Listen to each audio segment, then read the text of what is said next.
Entrepreneurs love dopamine. New ideas, new tools, new wins, new chaos. And at first, it feels productive. It's energizing. It's intense, addictive in the best way, until it isn't. In today's episode of the podcast, we're talking about the part nobody likes to admit. The dopamine dumping doesn't just fuel creativity, it quietly destroys your focus, consistency, and momentum. It's why you feel busy but stuck, why you chase the next hit, the next fix, instead of finishing that thing that actually matters. If your business feels like constant motion with very little traction, this episode is going to explain why. My name is Matt Tompkins. Welcome to the Entrepreneur Addict, the podcast where you learn to lead without losing yourself to your business.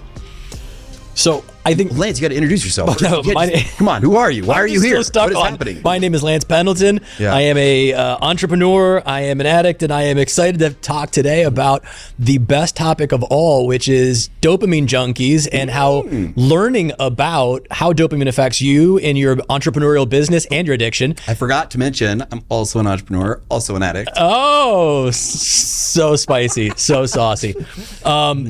You know, I want to kick this off right off the bat by having an honest and frank conversation that people don't know that you don't tell me these stories in advance. And the beauty of this is as you tell them, I'm trying my best not to start laughing at the idea of, you know, so you were on a TV show. Yes. And you had... tell me the TV show, because this is a good part of the story here. So the show is called Omaha Live. It aired midnight after Saturday Night Live, regionally here, WWT, NBC affiliate. And it was literally a straight out of your basement. Like we had no like budget. Wayne's World? Yes. Like we had no budget. We didn't have a studio. We didn't have actors. We had one camera, 4 lights, and like a bunch of ideas for different bits my brother and I had done. It was me and my brother and our cousin Adam, who was like Henry Cavill. He's just a good looking mother. Couldn't really, he helped, but he was just there because he looked good. He could play all these different parts. That was it. That's all we had. By the time we ended it, it was the #1 rated show in Omaha. It had 23 cast members, writers. We had a whole studio we built out. I still have no money, but like it was a success by most definitions. And to this date, biggest compliment I ever got is that people think, oh man, the TV show produced that or TV station produced that show. They did not do anything. Like this was back in the day before AI. We had to hand type up the closed caption transcript word for word every week. Damn. Had to flip a quarter. It was like I had to alternate weeks. So Ben do it, I would do it. And like thank God for iPhones like voice notes. I could just repeat it and like do it that way eventually. But yeah, it was a slog, man. It was like and it was at the hit like the height of my addiction. Was a big part of that, of like just fueling that. I was an entrepreneur. My first go at owning a business was producing this TV show, and I didn't even know that was a thing. I mean, only in a world do you get recognized publicly, which should for most people be the height and the pinnacle of like, I have made it. Yeah. But behind the scenes, there's all the addiction stuff swirling in and around it, right? Yeah. So, I think one of the cool things about doing a podcast like this is because we're talking about open and honest and real things, to understand a lot of what's happening behind the scenes and that stuff is important to really understand how we can improve the process moving forward. So, if you think about that level of success, what was the driver behind the success for you? It wasn't getting recognized. Like anytime anybody's ever like recognized me, because I did radio too for a while, and the best. This is from my perspective, but like I'll be at Home Depot, right, and I'll be in the checkout aisle, and I'll get some dude, and it's just me up then like just give me that look like he wants to throw down, and I'm always like I got like the small town kid in me. I'm like, what's up? What's this guy's deal? Like what's this? And then I'm like, what the hell? And then I realized like, oh, he probably recognized me from some like some like basement crack foundation commercial that I was in, or some the TV show. But he can't. I'm not like famous enough for him to pinpoint it. Right. But just to think, this guy looks familiar. I don't know where he's from, and it's a weird look they give you. Like that's the best like treatment I get. But like I've had people who are like fans or people who do.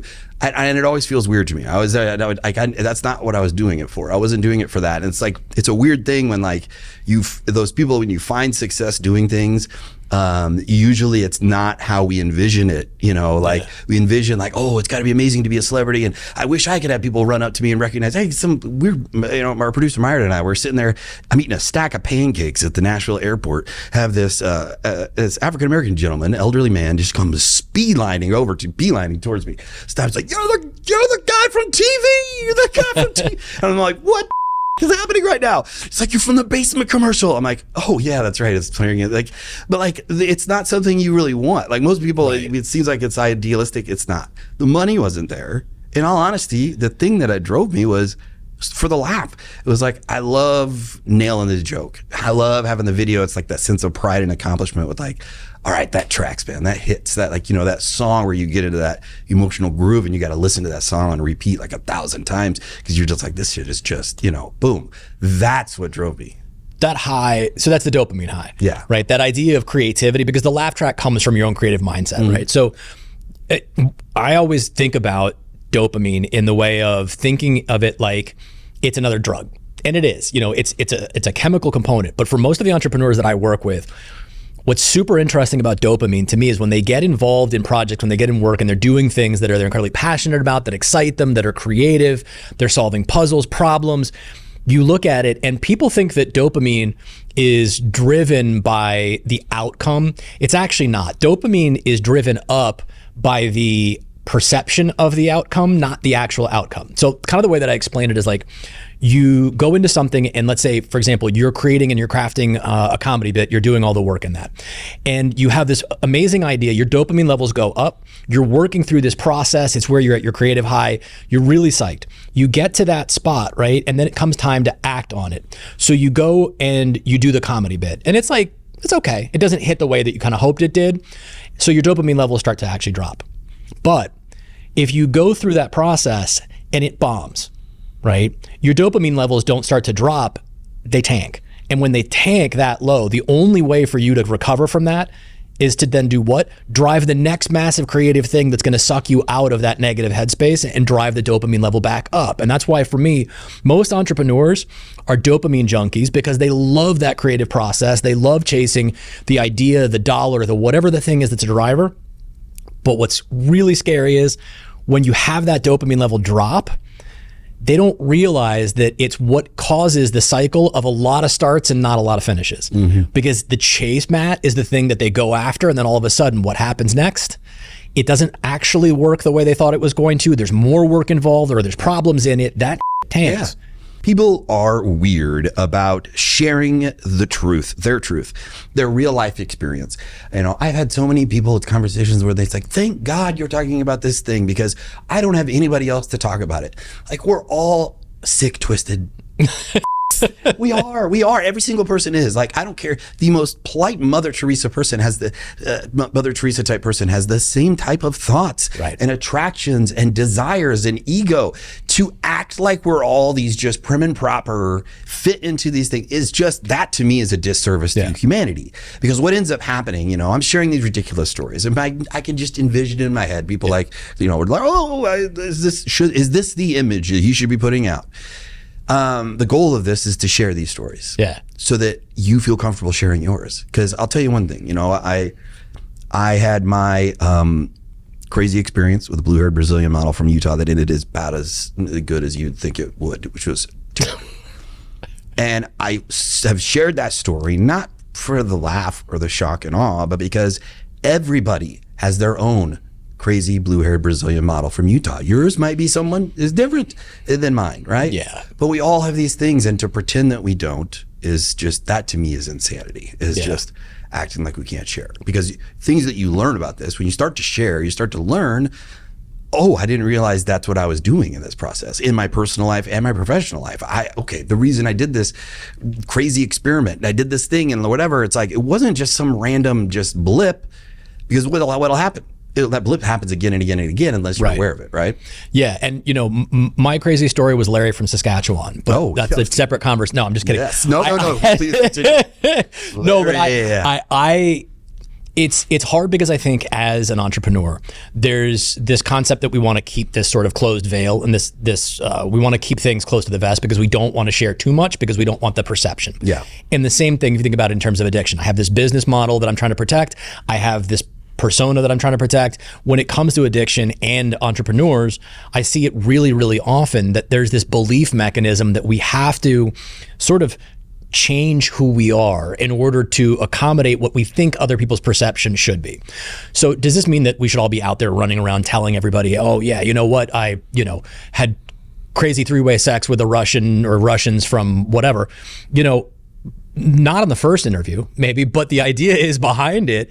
You know, that's the reality that we live in. And I think that the truth of the matter is the question is, how do I learn better to take the things that are happening for me, the things that I'm feeling, the things that are happening inside my head, embrace the parts of me that are exceptional, that are really talented and really good at that, and recognize also, though, that those same things that create all of the positive elements in my business that make me successful are also the same things that can create and wreak havoc on me, right? If I'm not keeping some of those things in check and being honest about them. And I can tell you right now, for myself, look, I have clients that will tell me all the time, like, I love you, but you've got to keep your facial expressions in check. Like, I'm telling you something and literally I know exactly what you're thinking because it's all over your face, because I can't do that. I'm like almost incapable of keeping my facial expressions in check. So I have to consciously be aware of the fact and learn certain tricks and habits and techniques to do that. My wife taught me one. She's like, when you're listening to people, sit like this. Because it reminds you by touching yourself to like, no, keep this the same. And I think most entrepreneurs, Matt, can relate to the idea that it's really hard not to just bleh and spit something out, right? Because there's so much happening there in that creative process that creativity is a blessing. It's also the curse, because you're going to say what's coming out and it may not be culturally, socially, or even personally appropriate at that point in time. Yeah, and I think like the perception that we live this like this faux reality of Instagram.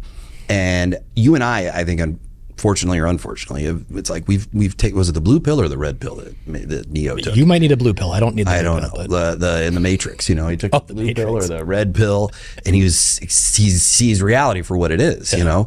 And when we see this, that's one thing. A lot of like I would say pretty much every business owner that I've worked with or coached, that they've all had this sense that, like, they're the only ones going through this, the only ones struggling with this, and that. There's this like level of shame. It's very similar to that, again, to run that parallel to addiction, where you feel like this is just me. Like, I'm the only one who's ever gotten addicted to oxycodone. Like, no, there's a reason they made billions and billions of dollars off of it. Far from the only one, right? So, but it's important, and I always put that into perspective. And for me, sometimes I think it's almost ridiculous. Like, but I have to like catch myself and be like, no, like, that's the only perspective that people know when they start. Like, they don't know that, like, if you knew the truth that every business owner is curled up in the fetal position in the shoe department at Kohl's, crying at 2 a.m. on a Sunday because their life just fell apart and they closed down the store, forgetting they were even there. Or maybe that was just me. I don't know. But no, that everybody's dealing with the same shit. And so, like, to act like that's not the case, I think is, at this point in our evolution as a species, it's just stupid. It's like willful stupidity. You know? And so much growth comes out of experiential learning, and so much growth comes out of shared experiences. You know, one of the biggest blessings I ever had in getting sober was understanding that, one, I wasn't alone, and two, that all of these things that were happening to me weren't only happening to me. And, you know, although I realize other people might have problems, like, I had this perception that, like, my problems were different than everyone else's, right? And, you know, you hear a lot of times in addiction recovery, relate, don't compare. So for people that are listening to this podcast, you know, I would encourage people to relate, don't compare. Because when you're in comparison thinking, oftentimes what happens is that you're finding a way to get to know, rather than trying to relate to the feelings that come up with different things, because that's how we grow and we evolve through this process. So I tend to look at a lot of the people that I work with and focus in on, as an entrepreneur myself, right?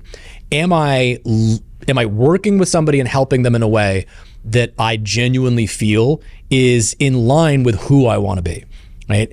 Entrepreneurs tend to lose that a little bit because we're so focused in on ourselves that the problems I'm having are only happening to me, that we don't look globally at how do I help others or how do I engage with other people in a way that's beneficial on the bigger picture. Yeah, and I think it's like this, it's this state of denial we're in, and that's like the crux of just this podcast in general. I mean, it's shocking to me how little people talk about this openly, when literally every entrepreneur struggles with these same things. Like Yeah. we think imposter. I'm the only one who's gone through imposter syndrome. Like, no, like that's all of us. Like I'm the only one who, has maybe leaned on a substance to numb the anxiety or the depression or whatever it is. No, that's most all of us. Matt, currently right now, the leading cause of death in the United States of America between 18 and 55 is addiction. It's the leading cause of death in the United States of America between 18 and 55, and yet no one talks about it. Nobody talks about it. Why? Because of the stigma that surrounds it. And so if you as an entrepreneur trying to build a business, right, even if you don't deal or suffer from addiction in the traditional sense, I guarantee you the harm that you're doing to your body by actually living the way that you're currently living. Look, I've got folks that I know that I work with that I will watch them pound Red Bull all day. And they're like, oh, it's my go juice. It's my driver. It's how I actually, keep the juices flowing. And I'm like, no, it's your speedy demise that you're actually executing on, because maybe somebody I know or don't know had about 4 of those today themselves. But the idea here is you've got to be in a position or in a place that you can recognize that the behaviors are the thing that are going to lead to the business failing, not your lack of talent, not your inability. I think that there's this misconstrued idea of what addiction is. Yeah. And we still have this okay, crack epidemic, LA, gangs, heroin, person with a needle in their arm passed out in an alley. So then when we see us confronted with what addiction looks like today, which it looks just like me and you sitting here. Right. You literally can't tell. I can't tell you how many years I went as a fully functioning addict, going in, not just performing, but performing at a high level. Yeah. Nobody knowing the whys. From literally my spouse to family to friends, colleagues, it was when I come out, it made sense. There was obviously things that were kind of the symptoms they were picking up on, but they didn't connect the dots until I told them. And that's what addiction looks like. I mean, I think it's 70% of addicts are functioning addicts that go through their day. They're just like you. You can't tell. Yeah. And so I think we have this idea that it's this obvious thing. It doesn't have to be drugs or alcohol. Food, sugar is probably it's far more deadly addiction than cocaine. Sure. I mean, they've proven this in studies. It's just as addictive as cocaine. And it's far more widely used than you look at the nation's obesity epidemic. I mean, that's how many people is that killing every year? Right. So your food addiction, this sounds frivolous, but you sit down in front of Netflix. We've made this culture of making binge watching TV this cool thing. Yeah. Binge eating, is you ever that we're gonna binge eat all weekend long? Yeah. No, nobody would ever be yeah, that sounds like a good idea, Marge. Yeah, well, you go binge eat all weekend. But I binged this show for 10 straight hours. Right. What are you doing? You're numbing. You're escaping. Yep. And that's all that an addiction is. Yeah. So addiction doesn't have to be a substance at all. Sure. It can be many different things, and it can look sometimes the most unassuming. I mean, I know when I was taking prescription pain medication, I had multiple surgeries. I mean, I've had 8 total surgeries on my body. I had a doctor who was overprescribing me for sure. I know warning on the front end. Hey, I didn't even know what this was. It was your typical all-American opioid addiction story of here's this new drug, you can't do wrong. The guy who came in here and sold it to me says it's good stuff, not addictive, buddy. And it's but then you would quickly find yourself, what is happening to me right now? You know, and you're in it. It's it seems like something that is safe. My doctor prescribed this to me. My doctor told me to take this. And for years, my doctor just kept prescribing it it's not a problem. And so take that and apply that to whatever your vice is. Pornography, sex. The Office. Oof. I mean, which is honestly more deadly and destructive to your average American? Heavy drugs, we're talking, cocaine, methamphetamines, and for us prescription users, that would be oxycodone and Adderall. So those drugs there, hard drugs like that, abused, that versus just you're dead sober, not doing any substances. Right. Entrepreneur, hardworking American entrepreneurs, I use air quotes because they're just pushing themselves to death, working 70, 80 hours a week. Right. That's their drug. I see it very, very often, and I see the people that quote live in the office, right? Because they have to. And I'm like, but you don't have to. That's a choice, not, a Bible commandment to anybody. And I look at them and I ask myself this: who am I to judge that? Because the truth of the matter is, I'm like, oh, you should get out of the office more. But look, let's be honest. If I didn't have the experiences that I had in addiction and recovery and a little bit of self-awareness and really some really good therapy from an amazing therapist over the years, I will tell you right now, I would be that person. I might be dry, right? Like I may not be actively drinking, but I'm going to convert that. Because the mindset's the same. I'm going to convert that right into me being in the office all the time, me avoiding my family, me avoiding why? Because I'm chasing another high, because it's what? The job, the business, the next win, the next success thing, because I'm constantly chasing something to fill something inside of me that isn't attainable because I'm not happy with who I am. Here's why I would argue that the workaholic versus the traditional addict, we'll call them, why the workaholic is more dangerous. It's because the workaholic is celebrated. The workaholic is idolized. Yeah. The workaholic is lifted up on a pedestal. The American entrepreneur. Small businesses built this country. Like, and you look the current makeup of small business owners today, 70 plus solopreneurs. It's just it's a mom and pop or a mom or pop shop. Right. And so that's the fabric of our country, right? Yeah. That's idolized. That's worshipped to a degree. And I think that makes it acceptable for us to think whatever it takes to get there. And we don't think in our minds when we have like, oh man, like when I was doing the TV show, I had 5.5 years where I did not take a day off, because we would always film on weekends where people could volunteer and come in and be on the show because we didn't have a budget. I remember being on vacation, typing up the manual captions transcript in Mexico, like on vacation, because I had to get the episode uploaded that's just normal to an entrepreneur. And that's not normal. And it doesn't have to be normal, I guess. I love doing this with you because, again, this is to prove out, I think for me as well, this idea that, we could sit here and tell people like, oh, you shouldn't be doing this, you should be doing that, but we actually live it. You just said that and I was like, when was my last vacation? I think it was 4 years ago. Yeah. Legitimately, like it was, in fact, more. It was pre-COVID. 2019 was my last vacation. Yeah, mine too. I think about it. My wife and I went to the Bahamas, I think. Oh, you were in the Bahamas? I was in the Bahamas. That was you? That was me. In the I thought banana that was hammock? Yeah, I thought or that what was. Do they call that? The unihammock? What's the one that the Borat wore? Oh, the singlet? Yeah, it's like that's a wrestling thing, but no. This is where it's all crammed up in there. It's like it's a banana hammock. It's a banana hammock. That's what they're called. Banana hammock is just like it's like a Speedo thingy. No. This one was like it goes up over the shoulders. Oh, that's a name? There's something. Yeah, they call it something. Oh, I thought that was just I wore it once to a party. Does not surprise me at all. And it is not comfortable. The hardest thing I think for people to understand in these stories, by the way, was this pre-sobriety or post-sobriety? Because with you, I don't really know.